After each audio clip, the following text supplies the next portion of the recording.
Over the years, the 101st Air Refueling Wing has been heavily involved in thousands of deployments around the world. It's no secret to anybody. The MAINEiacs uphold an outstanding legacy that is literally known in every corner of the globe. You see that sticker, you know where it's from, and you know who it represents. That's just the way it is. Our guys and gals get the job done. And just like our MAINEiacs get the job done overseas, the agencies back home work equally as hard to fulfill that mission. One of those agencies is the Yellow Ribbon Program. You've all heard of it, we all know what it is, and if you've ever deployed, you know that they host both a pre- and post-deployment Yellow Ribbon ceremony that all deployers must attend. There's no question, there's no opting out of it, and it's not selective. If you deploy, you have to go to these ceremonies. And there's a good reason behind it. And in this 23rd episode of the MAINEiac radio show, we're bringing in the Yellow Ribbon Support Specialist, Mrs. Terry Riddle, who's going to talk why it's important that we attend these ceremonies, not just for ourselves, but for our families. She's going to be stopping by here in a little bit. Of course, I'm going to talk to you about summer safety, a little bit about TSP. I'm going to give you some information on the Airman Development Summit, and of course, I've got a fresh new MAINEiac fact for you as well. This is the MAINEiac radio show, and I'm your host, Tech Sergeant Andy Sinclair with the 101st Public Affairs Office here in Bangor. Thanks for listening, and let's get on with the show.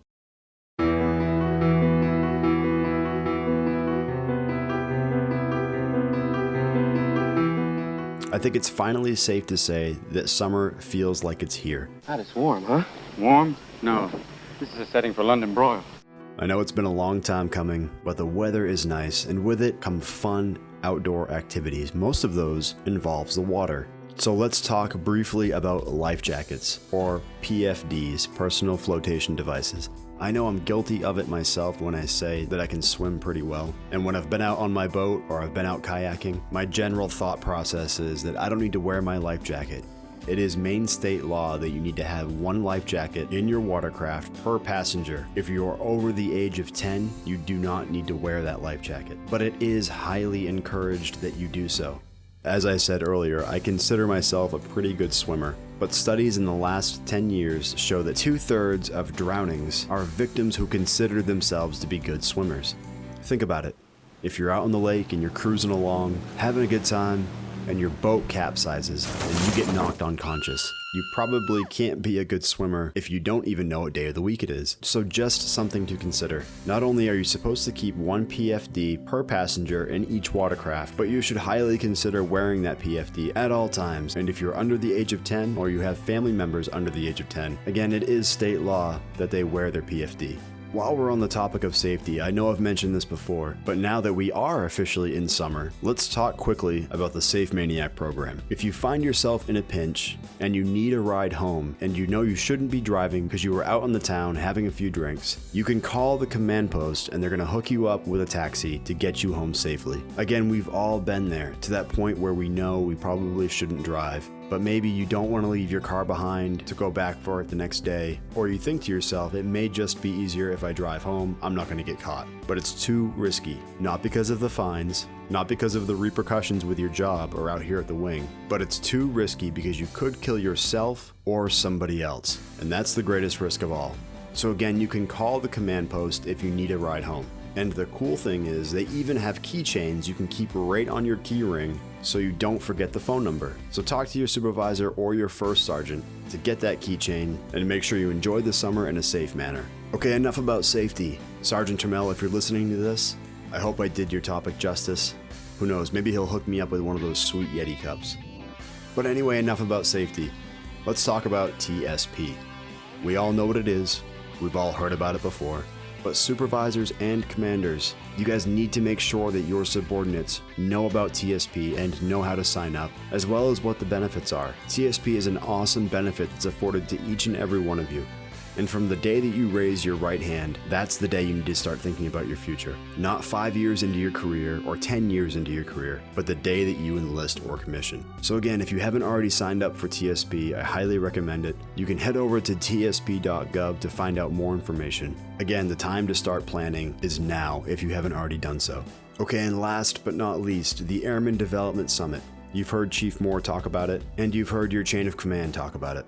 The Airman Development Summit is an excellent opportunity for you to get to know your fellow airmen and what their jobs are out here at the wing. And across the state, it's not just Bangor, it's Augusta and South Portland as well. Sometimes it feels like we're all locked up in a clamshell where we go to work, we do our job, and we go home. And we have no idea what other shops and other career fields are like out here at the base. This is a good opportunity for you to go and listen to those subject matter experts and find out what makes this operation tick. If you want to sign up to go, the dates are October 13 and 14, and you can talk to your supervisor about going. But I highly recommend it. I believe this is the 4th year in a row they've done this. It's a great opportunity for you and your wingmen. But it looks like Mrs. Riddle has just stepped in, so let's bring her over to talk.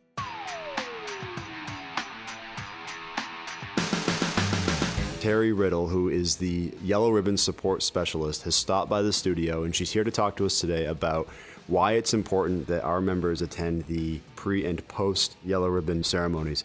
Thank you so much for coming in. And why is it important that our MAINEiacs attend these?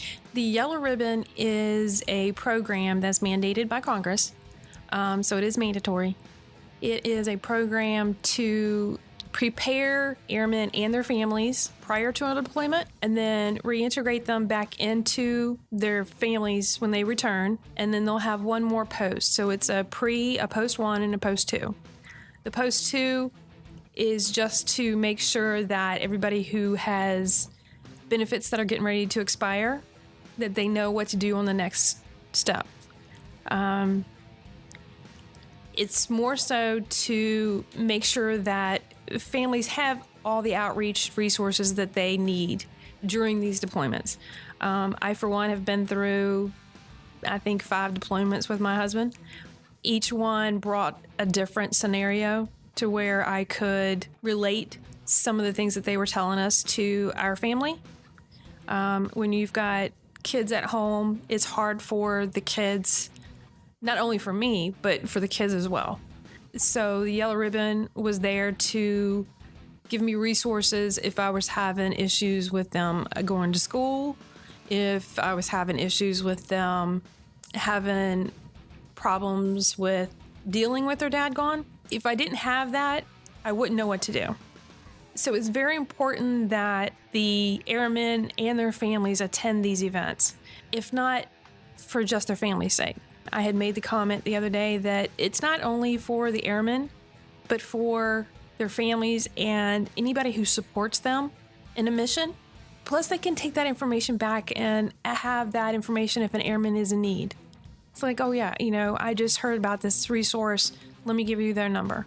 It affects everybody that you deal with on a daily basis. And so, like you said, it's not just about the service member who's deploying, it's also about the family. So what can you say about the service members that, say, aren't married or don't have kids? Like, why is it important for them to go? It's very important because they're single. So they don't have that automatic support system.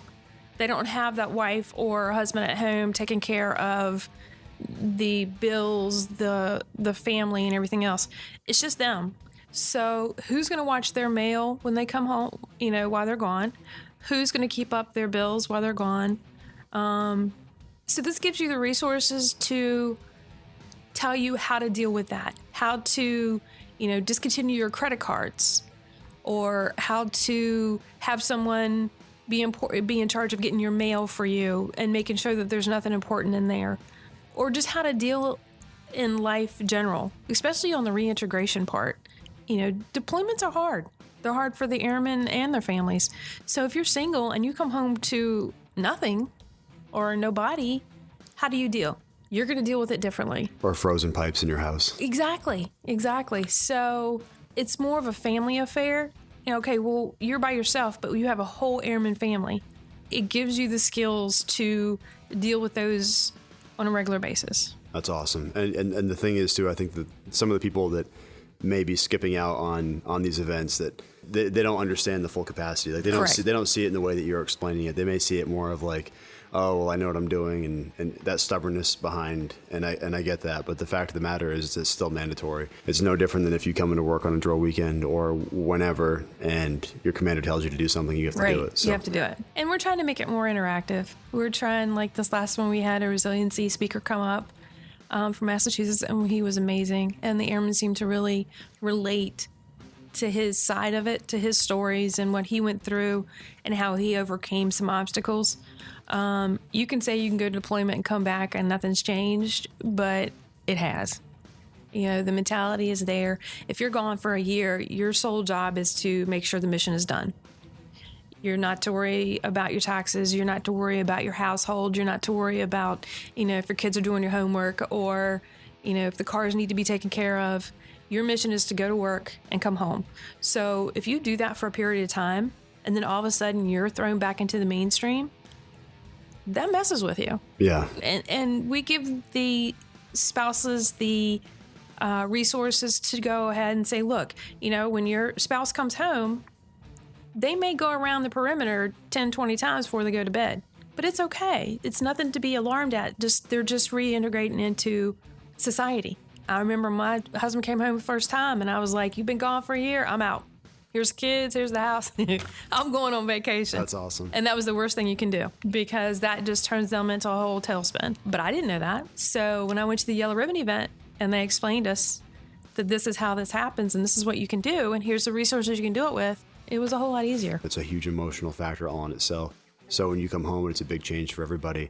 And that is what these events are all about, is giving them the resources, both the families and the service members, the resources to deal with changes like that.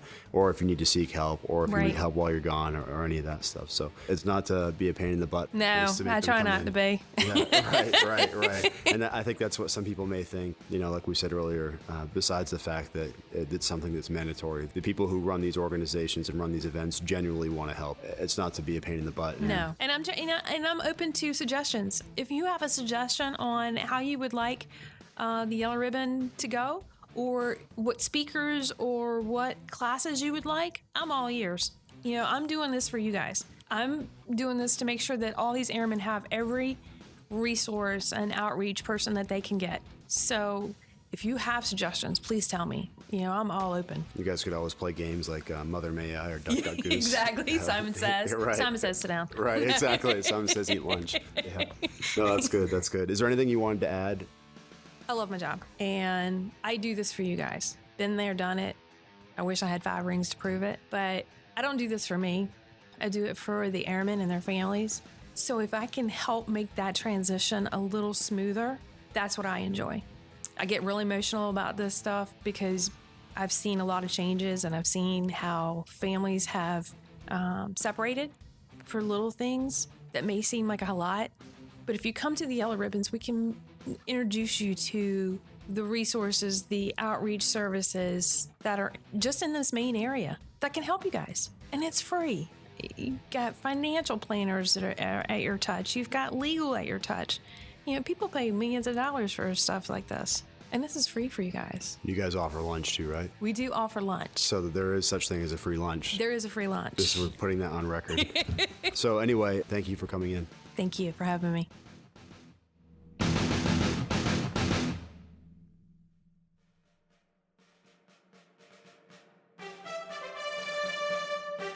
And here we go again with another MAINEiac fact. Today's MAINEiac fact is brought to you by the 101st Fuel Specialists, where their job is dispensing aircraft energy. Even with all of our advanced technology, our aircraft simply cannot operate without fuel. It is the job of fuel specialists to manage every aspect of the refueling of every aircraft on the flight line. More than handling jet fuel, these professionals are also responsible for operating the vehicles, equipment, and storage facilities that are essential to the refueling operation, while also ensuring the compliance of all safety regulations while handling these volatile liquids. For more information on how you can become a 101st Fuel Specialist, contact the 101st Recruiter. And here's your MAINEiac fact. If you listened to our last podcast, we interviewed Senior Master Sergeant Rogerson, who talked to us about a recent local survival course that our aviators went through, where he was the instructor. He talked about the importance of the survival course, as well as its contents, without going into too much detail. So let's rewind back to the 1950s and open up a standard aviator survival kit that our flyboys were issued back in the day. By the way, if you'd like a visual reference of the contents I'm about to describe, you can head over to our Instagram page by searching 101STARW Instagram, where you'll find a recent photo I uploaded showing you exactly what came standard in these kits. If you like history and you like the military, go check it out. It's pretty cool stuff.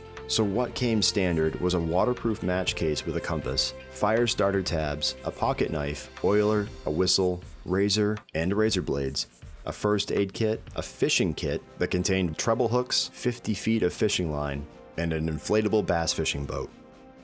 Okay, that last part's not true, but that would be pretty cool if it did. The kit also contained a signaling mirror, an emergency parachute ration, which on average contained about 3,500 calories per ration, a sharpening stone, 5-minute signaling flares, leather gloves, a survival manual, a mosquito head net, so if you went down in the state of Maine, you would definitely need that, folding sun goggles, a 3-pint water bladder, gauze bandages, a miniature shotgun with 20 shells, a hacksaw, in case you want to build a cabin, start a family, never get rescued. After recently speaking with one of our aviators, he told me that the kit from 70 years ago hasn't changed much, but it has changed some. But maybe we can get him in here sometime to talk about that. So that's it. Pretty cool fact about our MAINEiac aviators that you may or may not have known already. Again, if you want to check out that photo with a complete layout of that survival kit, search 101 STARW Instagram, and it should be the first link that pops up. Click that and check out the photo.